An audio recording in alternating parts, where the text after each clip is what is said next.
ನಿರಂತರವಾಗಿ ಉಗ್ರರನ್ನ ಬೆನ್ನು ಬಿದ್ದಿದ್ರು ಎನ್ಐಎ ಅಧಿಕಾರಿಗಳು ಅನ್ನುವಂಥದ್ದು ಗಮನಿಸಬೇಕಾಗಿರುವಂತಹ ಅಂಶ. ಬಾಂಬ್ ಬ್ಲಾಸ್ಟ್ ಬಳಿಕ ಬೆಂಗಳೂರಿನಿಂದ ಶಂಕಿತರು ಎಸ್ಕೇಪ್ ಆಗಿದ್ರು. ತುಮಕೂರು, ಬಳ್ಳಾರಿ, ಕಲಬುರಗಿ ಮೂಲಕ ಈ ಉಗ್ರರು ಎಸ್ಕೇಪ್ ಆಗಿದ್ರು ಅನ್ನುವಂಥದ್ದು ಗೊತ್ತಾಗ್ತಾ ಇದೆ. ಪ್ರಕರಣ ಸಂಬಂಧ ಹಳೆ ಕೇಸ್ನಲ್ಲಿನ ಶಂಕಿತರನ್ನ ವಿಚಾರಣೆಗೆ ಒಳಪಡಿಸಲಾಗಿತ್ತು.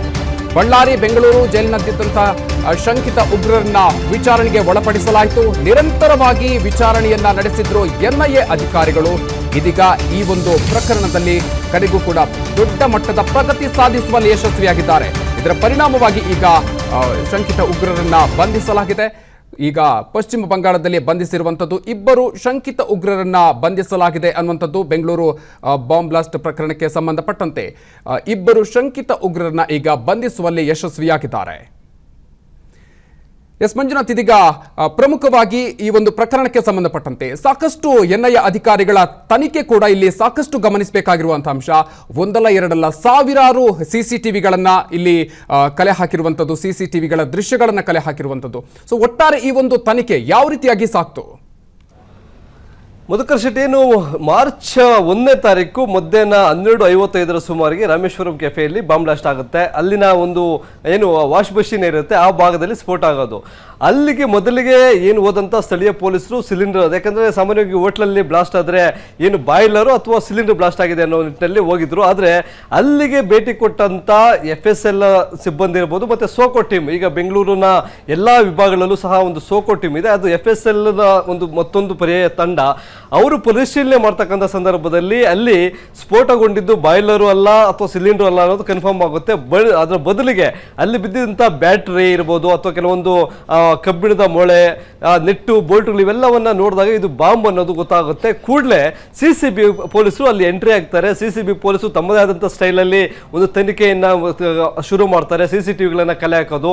ಆದರೆ CCTV ಕಲೆ ಹಾಕೋದಕ್ಕೆ ಮುಂದಾದಂಥ CCB ಅಧಿಕಾರಿಗಳಿಗೆ ಆ ಸಂಪೂರ್ಣವಾಗಿ CCTV ದೃಶ್ಯಗಳು ಸಿಗೋದು ಸಂಜೆ 5 ಗಂಟೆ ಆಗಿರುತ್ತೆ.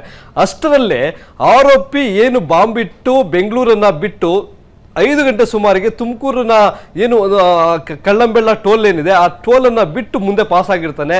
ಮೊದಲಿಗೆ CCB ಪೊಲೀಸರು ಸ್ಥಳದಲ್ಲಿದ್ದಂಥ CCTV ಇರ್ಬೋದು, ಜೊತೆಗೆ ಆ ಮಾರ್ಗದಲ್ಲಿದ್ದಂಥ CCTVಗಳಿರ್ಬೋದು, ಬಸ್ಗಳಲ್ಲಿ ಸಿಕ್ಕಂತಹ CCTV ಎಲ್ಲವನ್ನ ಪರಿಶೀಲನೆ ಮಾಡ್ತಾರೆ. ಆತ ಯಾವ್ಯಾವ ರೂಟಲ್ಲಿ ಹೋಗಿದ್ದಾನೆ ಅನ್ನೋದ್ರ ಬಗ್ಗೆ ಒಂದು ಜಾಡ್ ಹಿಡಿದು ಬಳ್ಳಾರಿವರೆಗೂ ಹೋಗ್ತಾರೆ. ಬಳ್ಳಾರಿವರೆಗೂ ಹೋದಾಗ ಮುಂದೆ ಆತ ಎಲ್ಲೋದ ಅನ್ನೋದು ಯಾವುದೇ ರೀತಿಯಂಥ ಜಾಡ್ ಸಿಗೋದಿಲ್ಲ. ಅಷ್ಟರಲ್ಲಾಗಲೇ ಸರ್ಕಾರ ಈ ಪ್ರಕರಣವನ್ನ, ಯಾಕೆಂದರೆ UAP ಆಕ್ಟ್ ಅಡಿಯಲ್ಲಿ ಪ್ರಕರಣ ದಾಖಲಾದಂಥ ಹಿನ್ನೆಲೆಯಲ್ಲಿ NIA ವರ್ಗಾವಣೆ ಆಗುತ್ತೆ. NIA ಅಧಿಕಾರಿಗಳ ಜೊತೆಗೆ ಬೆಂಗಳೂರಿನ ಪೊಲೀಸರು, ಅದರಲ್ಲೂ ಈ ಬಾಂಬ್ ATS ಅಂತ ಆಂಟಿ ಟೆರರಿಸ್ಟ್ ಸ್ಕ್ವಾಡ್ ಏನಿದೆ ಅಲ್ಲಿದ್ದಂಥ ಅಧಿಕಾರಿಗಳು ಇವರಿಗೆ ಸಪೋರ್ಟ್ ಮಾಡ್ಕೊಂಡು ಬರ್ತಾರೆ. ಹಾಗಾಗಿ ಸುಮಾರು ಮಾರ್ಚ್ 1ನೇ ತಾರೀಕು ಆದಂಥ ಪ್ರಕರಣವನ್ನ ಹೇಗಾರು ಮಾಡಿ ಭೇದಿಸಲೇಬೇಕು ಅನ್ನೋ ನಿಟ್ಟಿನಲ್ಲಿ NIA ಅಧಿಕಾರಿಗಳು ಒಂದು ತನಿಖೆಯನ್ನ ಚುರುಕುಗೊಳಿಸ್ತಕೊಂಡು ಅದಕ್ಕೆ ಬೆಂಗಳೂರು ಪೊಲೀಸರ ಒಂದು ಸಹಕಾರ, ಇವರು ಟೆಕ್ನಿಕಲ್ ಆಗಿ ಸಪೋರ್ಟ್ ಮಾಡ್ತಾರೆ. ಕೆಲವೊಂದು ಶಂಕಿತ ಉಗ್ರರು ಎಲ್ಲೆಲ್ಲಿದ್ರು ಅವರ ಮನೆಗಳಿರ್ಬೋದು ಅವೆಲ್ಲವನ್ನ ಜಾಲಾಡೋದಕ್ಕೆ ಅನುಕೂಲ ಮಾಡಿಕೊಡ್ತಾರೆ. ಹಾಗಾಗಿ ಬೆಂಗಳೂರು ಪೊಲೀಸರು ಮತ್ತು NIA ಅಧಿಕಾರಿಗಳ ಜಂಟಿ ಕಾರ್ಯಾಚರಣೆಯಿಂದಾಗಿ ಇವತ್ತು ರಾಮೇಶ್ವರಂ ಕೆಫೆಯ ಬಾಂಬ್ ಬ್ಲಾಸ್ಟ್ ಮಾಡಿದಂಥ ಆರೋಪಿ ಸಿಕ್ಕಿಬಿದ್ದಿದೆ ಅಂತ ಹೇಳ್ಬೋದು. Madhukar, okay, thank you SK Manjunath ನಿಮ್ಮ ಡೀಟೇಲ್ಸ್ಗೆ.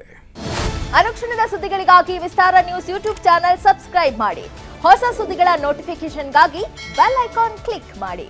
ಲೇಟೆಸ್ಟ್ ಅಪ್ಡೇಟ್ಸ್ಗಾಗಿ www.vistaranews.com ವೆಬ್ಸೈಟ್ಗೆ ವಿಸಿಟ್ ಮಾಡಿ. ಅಂಗೈಯಲ್ಲೇ ಜಗತ್ತಿನ ಸುದ್ದಿ ತಿಳಿಯಲು Vistara news Kannada app download ಮಾಡಿ.